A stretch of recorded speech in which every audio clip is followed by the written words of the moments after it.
सासूबाई तुम्ही कीर्तनावरून? हा तू यायला पाहिजे होतं, मस्त होतं कीर्तन ग. उरकली का तुझी सगळी कामं? हा झालेच आता फक्त फरशी आणि भांडे बाकी आहेत. ते काय पोरं उठले होते ना, त्यांना झोपण्यातच वेळ गेला. अरे एक काम कर, तू तोपर्यंत फरची पुसून घे, मी झाडू घालून घेते. दे इकडे परत झाडू उचल.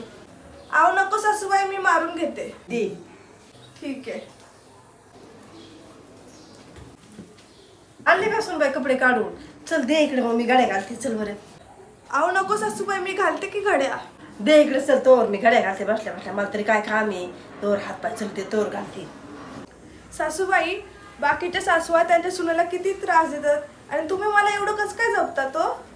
म्हातारपणाचा आधार कोण आहेस खरा? तुझेच ना.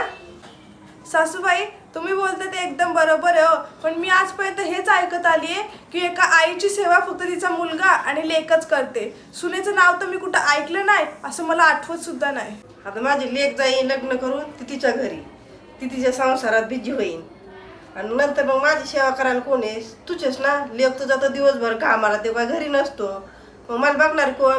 तूच ना.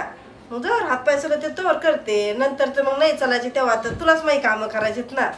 प्रत्येक घरात जर तुमच्यासारखी संबंधित सासू असेल ना, तर त्या घरातली सून आणि लेक कधीच दुःखी राहणार नाही. आपल्या हातपाय चलवते तवर जर आपण काम केलं, सुनाला चांगली मदत केली, तर म्हातारपणी का सून बी आपल्याला लेकीपेक्षा कमीच पण का? चला, मी तुमच्यासाठी एक कप चहा आणते.